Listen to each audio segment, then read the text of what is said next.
Mais um Cash Doctor para você. E hoje eu estou trazendo convidadas, é claro, né? Super convidadas, 2 fisioterapeutas, para a gente debater sobre fisioterapia pélvica. Estou aqui com a Marília Machado, a Luísa Streck. Sejam bem-vindas, meninas. E como eu estava dizendo antes, nem todo mundo sabe sobre fisioterapia pélvica.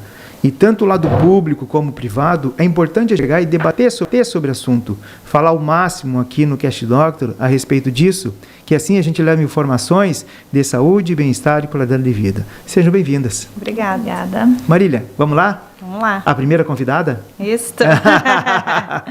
Demorou, mas saiu. Com certeza. É difícil de tirar de vocês do consultório, né? É muito trabalho, é muito envolvimento. Né? O Matias está chegando aí daqui uns dias, não é? Então, mas corrida, tudo ao mas seu a tempo. gente sabe da pertinência. Exato, de e que bom aqui, ele já está participando de algo assim, né? Com certeza. Queria trazer minha sócia junto, né? Não podia deixar ela de fora. Nenhum. Temos muito a agregar nessa conversa, com certeza. E a tua ideia foi fantástica, viu? Que bom, feliz.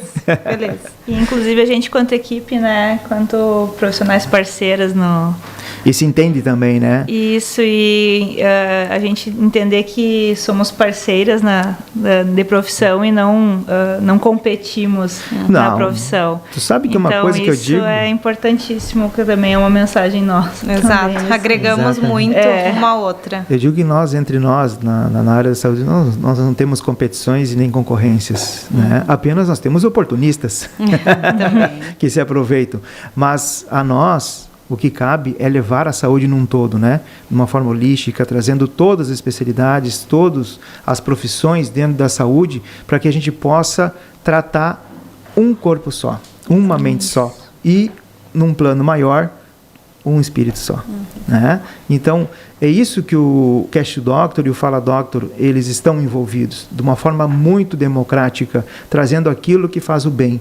E vocês fazem bem, assim como eu faço o bem. De uma forma ou de outra, a gente faz a diferença em qualquer situação em que o paciente de vocês estão dentro do consultório e vocês estão tratando eles e vocês vendo aquela situação de melhora, ele fica feliz e vocês também.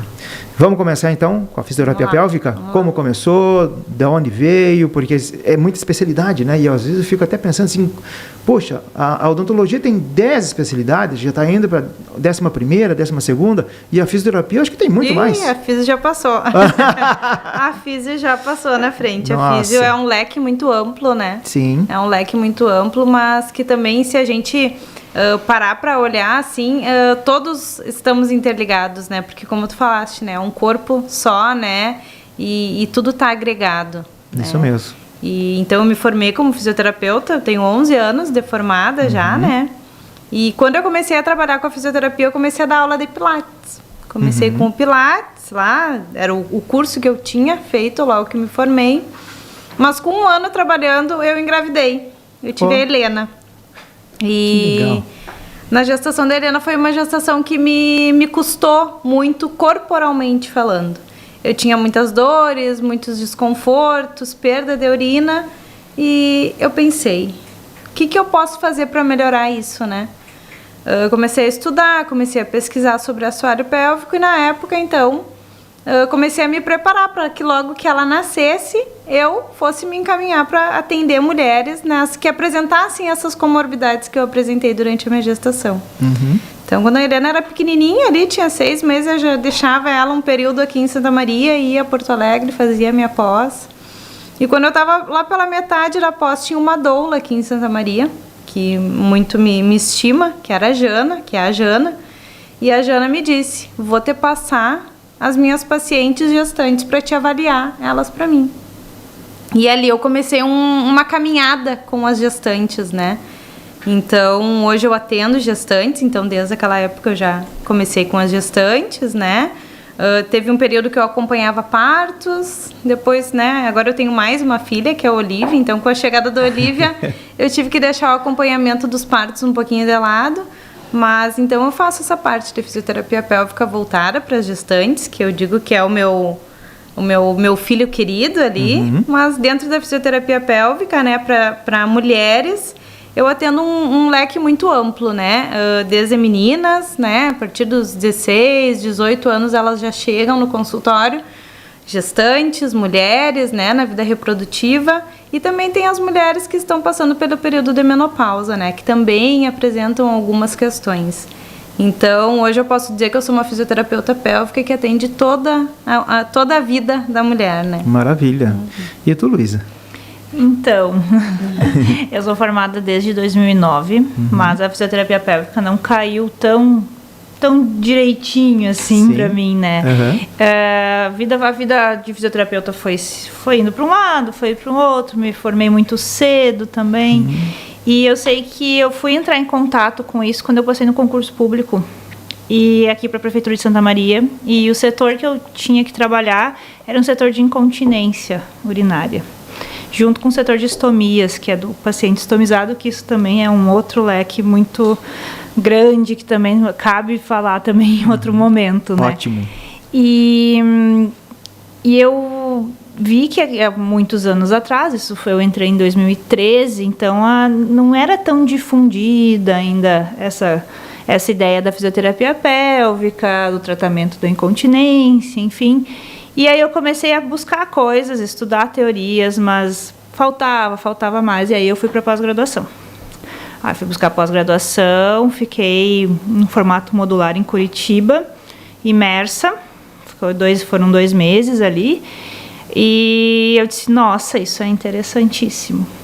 Então foi a partir de buscar estudo que eu disse assim, realmente é um assunto muito importante para muita gente. E a gente está falando desde crianças até idosos, homens, mulheres. Então é muito amplo. No trabalho da prefeitura, eu atendo públicos bem variados, mas principalmente o paciente oncológico chega para a gente e o paciente da urogineco também. Mas no consultório acaba que a demanda vai se criando, né? E aí eu acabei, a partir das minhas deficiências, eu fui buscar mais cursos e acabou que a parte de masculina acaba se desenhando bem forte na parte do consultório. Então, tu é mais masculino e tu é feminino. Isso. E tem essa parte da prefeitura, é uma coisa bem importante para mim. Eu tenho um carinho especial com a parte de prócto.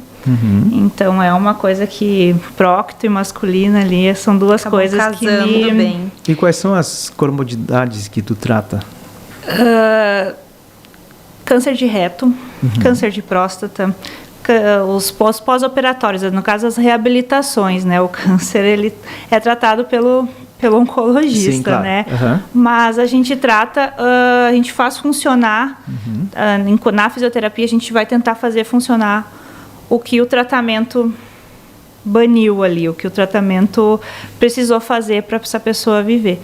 Então, toda a parte de câncer pélvico eu pego bastante, acabo pegando bastante, e a gente acaba pegando sim, que é o mais comum da fisioterapia pélvica, que é a parte das incontinências urinárias, as alterações dos órgãos, do posicionamento dos órgãos da bexiga. Tá vindo uma leva muito grande dos pós-operatórios agora de endometriose, que vem vindo, né, antigamente não vinha, agora vem vindo também. Um diagnóstico mais difícil, né, quando a gente fala de endometriose. É um diagnóstico mais difícil e é uma coisa que a gente percebe que os médicos estão se especializando mais, né, na área. E são marcas de anos, né, no caso dessas mulheres que sofreram alguma cirurgia, às vezes. Eu acabo trabalhando bem com o público que vem de pós-operatório. Tumores de próstata. Isso, né, daí que isso aí pega por muitas vezes a parte da urina, né? Isso, a parte masculina, ela vem com pós-operatório de próstata. E no idoso isso se eleva também, mesmo às vezes não tendo um tumor, a situação de incontinência. Mas ela sabe, isso, ela vai vir. Mas o homem, normalmente, né? Ele vai procurar, depois que o médico disse que não tem mais o que fazer, que ele vai ter que ir para reabilitação. Então, ele está sofrendo. Sim. A perda do controle urinário no homem e a própria disfunção erétil né, do Também. controle da sexualidade dele, é uma coisa que vai deixar ele muito afetado. Claro, sua autoestima principalmente. E aí ele vai procurar reabilitação a partir e muito a partir do que ou o médico vai indicar ou o amigo. Então, o amigo que já passou por aquilo, vê que o amigo está sofrido, Claro, tá sim. triste, tá para baixo, e aí Afeta muito, né? e aí que eles Psicológico afeta vão chegar no consultório, Sim. né? E cada público vai ter sua especificidade, cada ser humano traz a sua especificidade, Sem né? dúvida. Então, E nessa especificidade, vamos passar para o público feminino, então. E depois nós voltamos pro masculino. Voltamos, vamos jogando essa bola, né? Vamos lá. Exatamente. Então, como eu estava falando, né, o meu público ele começou a se moldar, né, nas gestantes. E eu digo que eu sou muito grata, assim, às minhas pacientes, porque hoje é um público que ele vem, né, por indicação. As minhas pacientes, elas vêm por indicação. Que nem a Luísa falou, da amiga, né, da conhecida, da mãe. E então não fico só nas gestantes hoje. Agora né? do Cash Doctor. Exato. Aqui estamos criando um nicho muito interessante, com certeza. E então não ficamos só nas gestantes, né? Atendo então mulheres com queixas, né, de incontinência urinária, dores, né? Quando a gente fala em fisioterapia pélvica, a gente vai pensar muito na incontinência urinária, né? Mas é um leque muito grande, né? Porque o assoalho pélvico, né, e o feminino, ele é diferente do masculino. O feminino, ele tem toda uma dança diferente. Quando a gente fala em assoalho pélvico, então a gente está falando diretamente, né, dos órgãos pélvicos, né, estruturas como bexiga, né, útero na mulher e a musculatura desse assoalho pélvico. E quando eu falo em dança, né, eu gosto muito de remeter a isso, porque é exatamente isso que acontece, né? Os nossos órgãos pélvicos, então intestino, útero, bexiga, se alinhando junto dessa musculatura, né? Então, eu sempre digo para os pacientes, a gente vai olhar para a tua queixa, mas a gente precisa olhar para o teu corpo como um todo, né? Para o teu abdômen, para a tua cervical, quais são as tuas queixas, o pé, exatamente, que tá tão longe, né? Mas será que tudo isso não passa pelo assoalho pélvico feminino, né? Será que não é? Eu sempre digo que é como se fosse uma grande caixa, né? Onde todos os fios do corpo eles vão passar ali por dentro. Então, a gente sempre vai olhar, né, para a parte de cima, para a parte de baixo. Então, eu falo muito das dores, né, de cada paciente. Eu sempre peço para elas me expressarem o que isso traz para elas. Porque nunca é só uma incontinência urinária, né? Nunca é só uma cólica. Sempre tem algo que está por trás disso, né? Então, claro, além de olhar para a fisioterapia pélvica, né, para o assoalho pélvico, para os órgãos, que a gente possa olhar essa mulher como um todo, né? Claro, sem dúvida. E os tratamentos, eles são... quais são as formas desse tipo de tratamento? Envolve mecanismos manuais, envolve mecanismos tecnológicos, né? Claro. Muito interessante a tua pergunta. Contando com uma boa anamnese, contando naquele protocolo que a gente faz, né? Compreensão também. De Uma boa conversa. Exatamente. Né? Uma boa conexão do profissional. Né? Na conversa com o paciente, a gente tira muita coisa, né? Sem dúvida.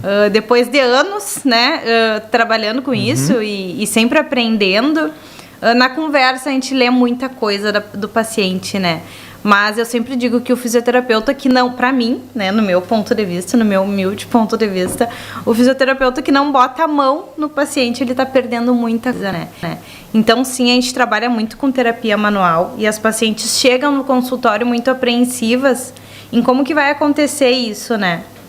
E eu acho que um dos nossos papéis é sempre deixá-las muito tranquilas, que é sempre um toque delicado, né? É sempre um toque que não vai gerar mais dor nessa paciente, né? E além do toque, então, além de terapia manual, a gente trabalha muito com eletroterapia, que são os choquinhos, muito falados, né?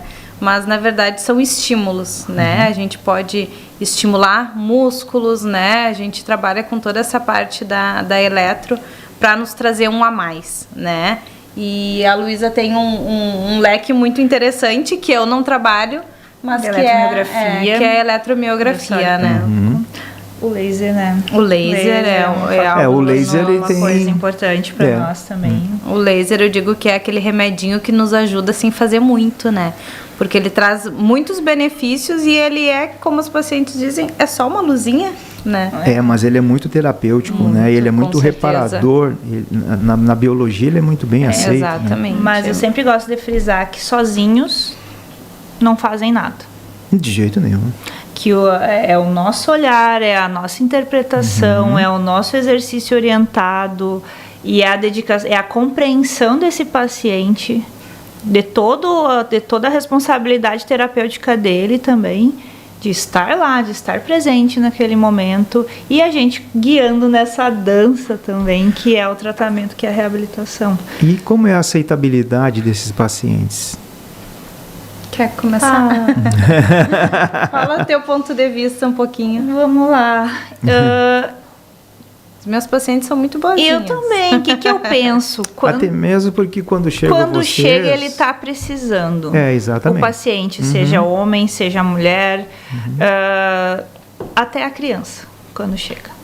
A criança ela já passou também por muitos processos diagnósticos, às vezes, que cabe a nós a sensibilidade primeiro de educar esse paciente e dizer: você está aqui, a gente vai seguir esses passos, topa, né?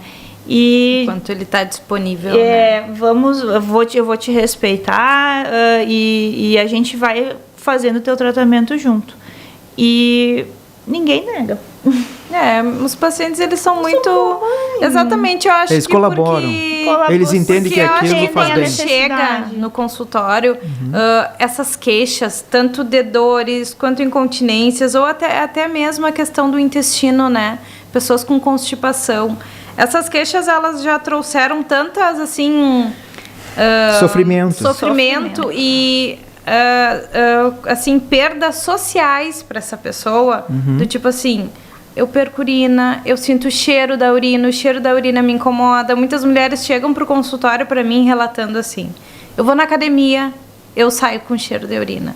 Eu vou correr, eu sinto o cheiro da urina, né? Então, a gente trabalha com queixas que afetam muito a qualidade de vida, né, das pessoas.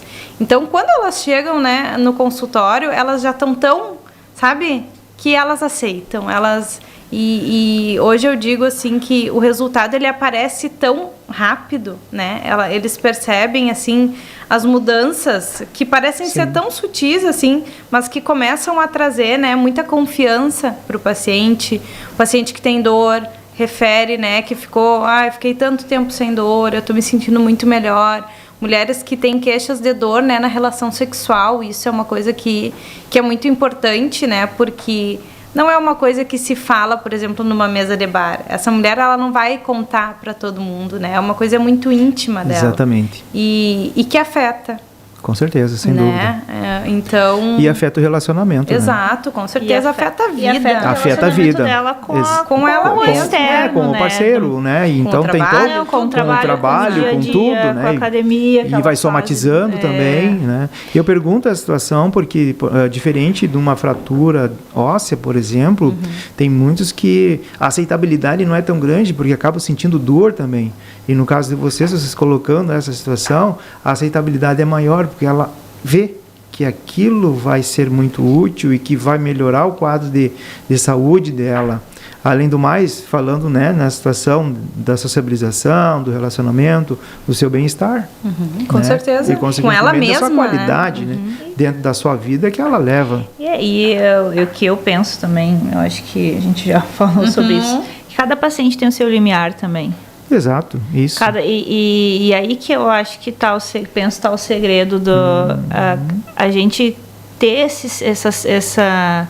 esse feeling de saber até onde vai, até onde ele pode me dar na reabilitação também. Porque técnica, meios, a gente tem muitos. Claro, tem recursos. Tem muitos recursos, mas até que ponto esse paciente vai permitir? Será que se eu der tudo para ele no começo, a gente perdeu o paciente? Aí dentro Então do é aos planejamento poucos também, né? é uma reabilitação, Aos poucos, ela exato. acontece aos poucos. E ela demora muito, cada caso um caso. Cada caso é um Cada caso. caso é um caso. De paciente que Mínimo, deu- máximo. Como que é que você já... Qual foi o tratamento mínimo que você já fizeram e qual foi o máximo que vocês já fizeram? Eu tive o tratamento de 1 mês. Já tive tratamentos Também rápidos. Tá, o de um com mês seria o certeza. mínimo. Exato. Agora exato. eu tenho paciente de mais de ano. Tenho Sim. pacientes que De estão mais lá de no ano. consultório há mais de ano. Mais de ano. E assim, E quantos por pacientes, cento retornam depois?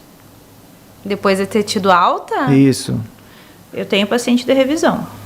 revisão. Isso é importante Revisão, pegar e falar Oriana. da situação das revisões. Porque Não existe Porque- uma mágica, né? Isso, Não porque existe a uma recidiva mágica. acontece, Exato. né? A nos situação pode pós-operatórios, acontecer. principalmente os Isso. pós-operatórios, a gente tem danos anatômicos. Moxe, nossa, dependendo da cirurgia, é grande. Exatamente. Muito grande. Perdas, né?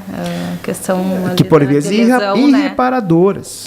Perdas irreparadoras. E eu acho né? que essa sinceridade com o paciente, ela é muito importante, né? Para A ela se gente- conscientizar. Exatamente, porque realmente tem coisas que não tem como trazer de volta, né? Não. A gente pode promover novas descobertas para esse paciente, né? Novos meios. Eu sempre digo, talvez esse caminho aqui a gente nunca mais consiga, né? Nunca mais será reaver. como antes. Mas quem sabe a gente cria novas rotas, né? É importante isso. Muito importante. E eu sempre sou muito sincera. Desde a primeira sessão, a gente sabe que tem disfunções que vão chegar lá que a gente sabe que não tem como voltar. E Mas aí o paciente sabe. sabe. Sempre Às clareza, vezes né? por Sempre. meio da gente, Sim. porque o depósito de confiança acaba sendo muito grande. Ficam mais tempo com a gente, né? No Claro. consultório. E é muito diálogo, conversa. Então, às vezes, muito do que não foi falado até então é falado pela gente. É.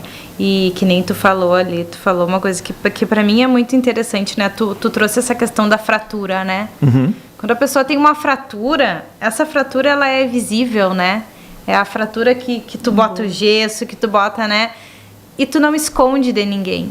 E quando o paciente chega pra gente no consultório, é uma dor que ele tem que ele muito dificilmente ele que vai não é compartilhar com alguém. Não é uma Essa fratura fratura exposta. não é exposta.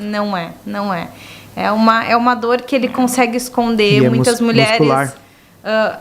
tomam remédio para dor, né? Muitas mulheres usam absorvente, e daí isso eu falando, né, da minha... Claro. Mas no homem acontece também, Sim. né? Aham. Muitas Fralda. mulheres aguentam, Fralda. na verdade, Homens que o usam fralda. relacionamento. Exato. É. Ou muitas mulheres Homens fingem também. que se estimulam muito de outras maneiras, né, para conseguir ter uma ereção, né? Porque se vocês forem ver, ó, afeta a sexualidade, afeta, né, o prazer, né, do sexo, afeta também, já que tu falaste intestino, a situação, né, de sistema gástrico, a situação do ir aos pés. Então são vários fatores, são várias consequências por meio dessas causas, né, das comorbidades que eu acredito que esteja até aumentando. Talvez se falando mais. Talvez sempre teve, eu penso. Talvez isso. sempre teve. Porém, Não procura. O bem-estar que a gente busca hoje é muito maior. A informação que chega até nós. Então, chega até nós, assim, isso é recente, talvez uns 10 anos pra cá, que a mulher não precisa sentir dor na relação. Parece uma coisa tão óbvia, hoje pra nós, assim, que nem a gente já tá até cansado de ouvir essa frase. Sim. Porque pra nós é todo dia Sim, isso, né? sim. Que a dor não é normal, Mas né? Que a para dor não tanta precisa gente estar ali. não é ainda. Talvez nessa realidade que eu tenho mais no sistema único de saúde, então, às vezes eu tenho que falar o básico, que é isso.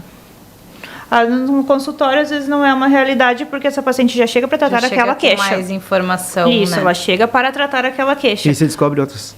Exato. Isso, porém ali no sistema único ele chega com uma incontinência urinária, porém daí já tem uma constipação intestinal junto com uma dor na relação. E aí a gente tem o combo inteiro, Exato. todo atrapalhado. Pacientes que acabam descobrindo o corpo ali dentro do consultório, né? Depois de muito tempo. Muitos. Eu fico feliz que eu atendo meninas muito jovens e que a gente pode passar esse conhecimento para elas muito cedo. Ótimo. Né? Então, Sim. Que elas tomem esse conhecimento e tomem poder disso, né? Da potência que é o nosso corpo. Puxa, bastante. E tem mulheres que sim, que chegam, né, já na meia-idade, e acabam descobrindo isso já num período de vida mais já prolongado, né?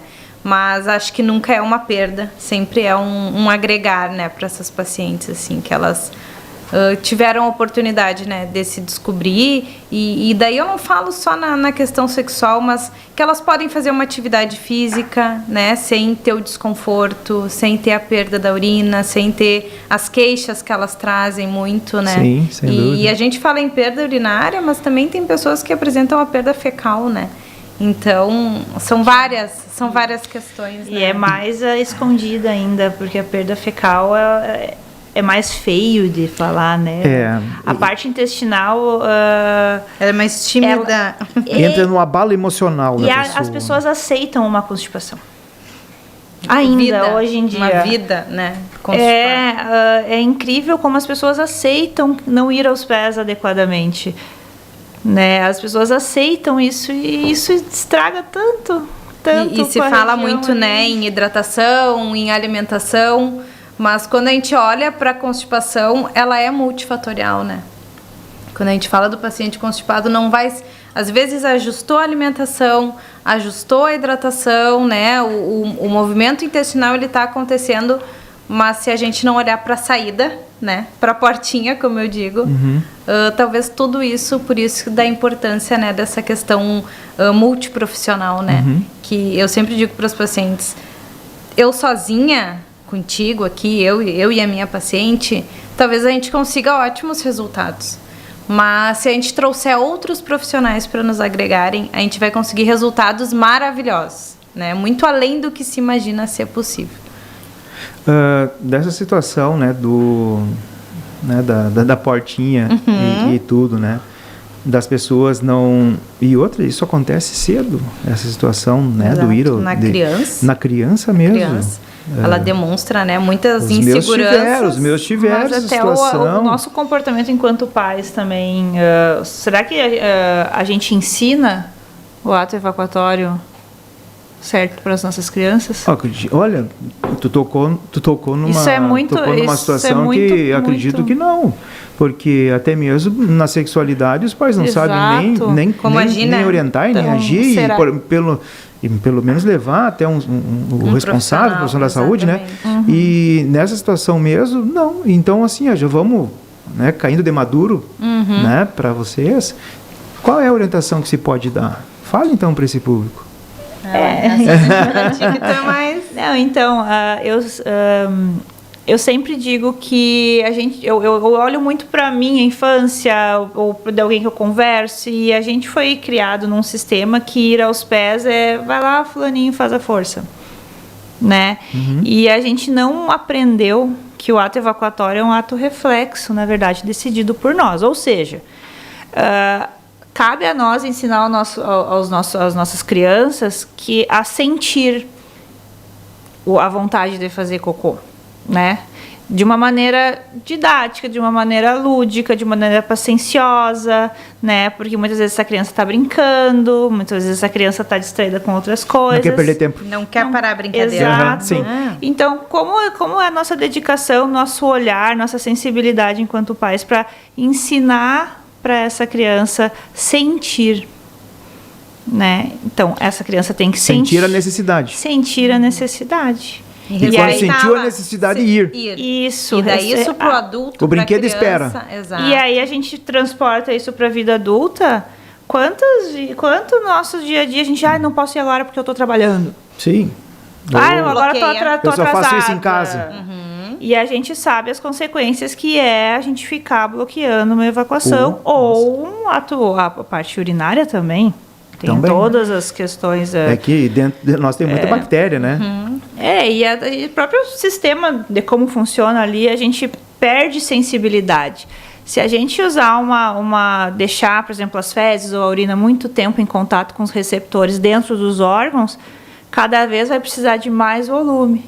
No caso, mais mensagem do cérebro, né? Mais o cérebro legal dizendo, isso vai que lá, você tá fazendo. vai lá. Então, exatamente. Então, a gente, no caso do intestino, essa criança vai começar a acumular, e quando vê, faz aquelas fezes endurecidas, dói para sair, a criança já cria o trauma da dor, fechou tudo. Exato. Então, se a gente educasse, trauma, né? se a gente educasse desde o início lá, sentir, vamos lá, olhar, sensível, vamos no banheiro, deixa sair, relaxa, não faz força. A gente não precisa fazer força para evacuar. Relaxa. A gente não precisa fazer força para fazer xixi. Exato. É assim, deixa vir. Aí, O corpo está sabe preparado, o mecanismo precisa. dele está preparado, então deixa rolar. O ser humano que estraga. Exato. Quanta atenção a gente transmite, são culturas, Exato. Cultural, social. muito cultural, social, né? Então, com isso, faz as crenças, né? As crenças Com limitantes, que conflitam muito. Então, hoje, nós temos essa facilidade que se chama comunicação, né? E que hoje, mais ainda, com redes sociais e tudo, da gente poder levar essas informações para o público. Com certeza. Mas o público ele tem que também priorizar o mais óbvio para ele, que é a saúde em primeiro lugar. As pessoas elas ficam doentes porque elas não dão essa atenção para isso, né? Porque eu busco muito a parte preventiva, que mais no final, né, do cast a gente vai estar falando sobre isso. Mas é importante a gente começar a priorizar o que se tem de mais importante nas nossas vidas, certo? Porque se nós não priorizarmos primeiro a saúde, o restante não vai ser legal. Exato. É bem como tu disse, desde pequenininhos, olha o que tu falou. Será que os pais sabem orientar? E aí tu começa a pensar assim, não.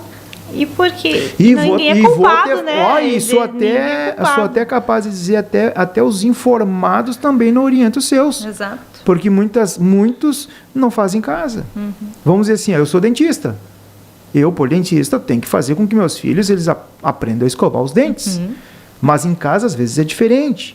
Porque tem a ação do pai e da mãe em cima daquela pessoinha ali, que ali cheia é um filho. De vontades. Teste de paciência. É direitos e deveres, né? Direitos e deveres, tudo naquela. Né? Às vezes não está escovando os dentes, tem que estar pegando, assim como vocês, no lado de vocês. Então, são situações que complicam também, mas igual a gente tem que fazer a nossa função.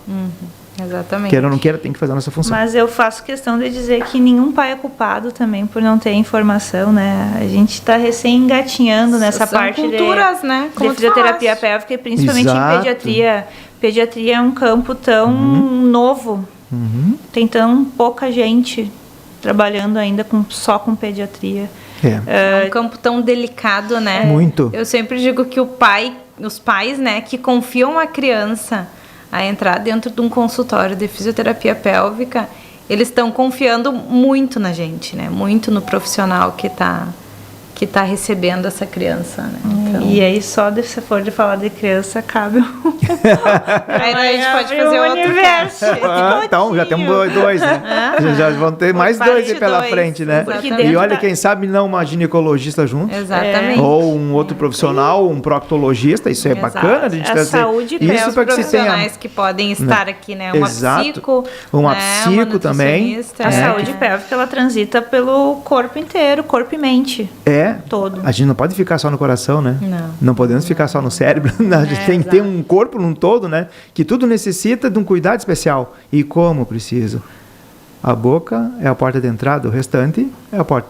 Aí, só vai. É o caminho. Gostei da portinha caminho, também, né? Vai até a portinha de baixo. Entra na porta da frente e sai pela dos fundos. E como eu falo, que nem essa parte do intestino aí começa pela boca. Pela boca. E inclusive mastigação, bababá. O que se come e o que mastiga. Como mastiga. Às vezes na semana farroupilha, né, tem aquele charque, né, os engasgagatos, como diz o gaúcho, né? E aí, ao invés de mastigar, ele já pega e já come, aquilo já vai descendo de uma forma. Já desce quadrado, né? Desce quadrado e entra lá no estômago, o ácido não consegue, né, facilitar a situação. Então, corpo já trabalha dobrado, né? Pelas nossas escolhas, assim. Exato. O corpo já tem... Exatamente. Esse corpinho trabalha. É verdade. Gente, olha, fantástico, né? E a parte preventiva, o que vocês têm a falar sobre a parte preventiva disso? Então, eu acho que a gente até, quando a gente fala sobre a parte pediátrica, pincela essa parte pediátrica, eu acho que começa por aí. Eu acho que no momento que a gente ensina como as coisas funcionam lá desde pequenininho, ou desde essa jovem que chega no consultório ali com queixa, ou às vezes para se informar mesmo, ou para conhecer o corpo. Então, ou às vezes a gestante que chega, né? Eu penso... eu sempre digo que a prevenção ela começa no conhecimento, né? Então, que se tenha conhecimento de como o corpo funciona para prevenir, né? E prevenir, às vezes, no perceber que algo não está legal, né? Perceber que algo não está funcionando como deveria. Então, eu sempre digo...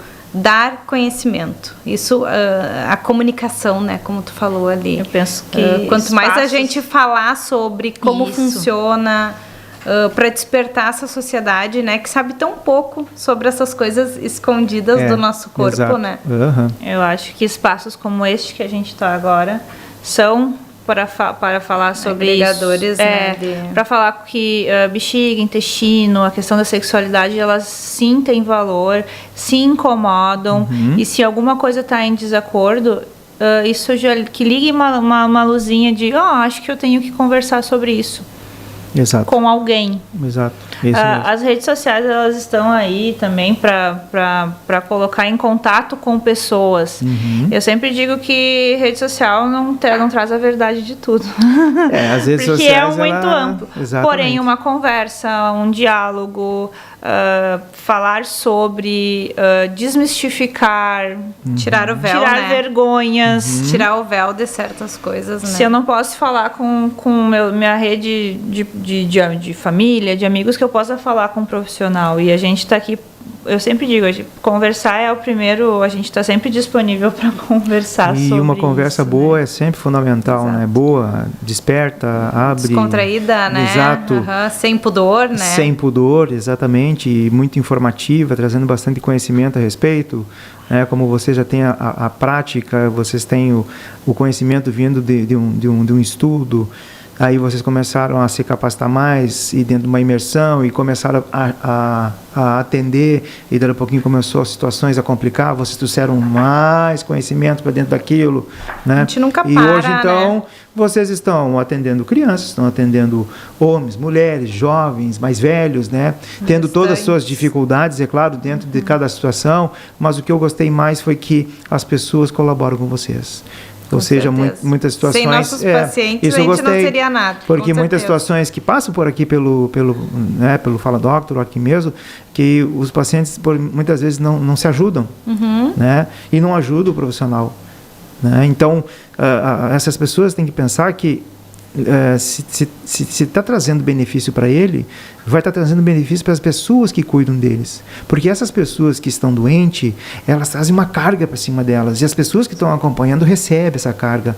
Agora, se ela se dedicar a se autocuidar e começar a melhorar, diminui a carga para os que estão do lado. Né? Para o profissional, para a família. Para a família, para a esposa, para o filho, para isso, para aquele, para o cuidador, entendeu? Né? Então, isso é importante. Não adianta nós fazermos o nosso lado e o outro lado não fazer. Tem que ser os dois, parceiro, né? É isso mesmo. Meninas, eu quero agradecer demais a vinda de vocês aqui. Nós já temos mais temas aí, né? E vamos chamar mais profissionais que vocês trabalham juntos, que isso é muito importante, levar informações, né, para esse público que está nos assistindo. Com certeza. E sempre no programa, no Fala Doctor, eu peço para cada um deixar uma mensagem, né? Então, deixa a sua e nós encerramos. Bom, queria agradecer então a participação aqui. Eu acho que é muito importante que a gente possa levar, né, a nossa palavra, né, o que a gente tem a dizer, porque a boca fala aquilo que o nosso coração está sentindo, né? E então a minha mensagem é que sim, que as pessoas se cuidem, né? Que a carga seja sempre leve e que as pessoas possam viver na sua plenitude, na sua felicidade. Fantástico. Eu acho que agradecer é, sim, uma boa maneira de deixar uma mensagem. E talvez a mensagem que eu digo é para que as pessoas se sintam. Que a gente possa ter momentos para se sentir. E a gente possa se autorizar a ver que alguma coisa não está bem conosco. Muito e que a gente possa, assim, buscar ajuda, porque a gente tem à disposição ajuda na nossa cidade também. Muito bem. Muito obrigado, meninas. Obrigada. Muito obrigado a você que está nos assistindo. E outra, compartilhe essas informações. Não custa nada. Custa uma vida, é claro. Mas se vocês levarem essas informações, vão nos ajudar a prevenir e fazer com que as pessoas conheçam mais a respeito da saúde. Muito obrigado e até a próxima.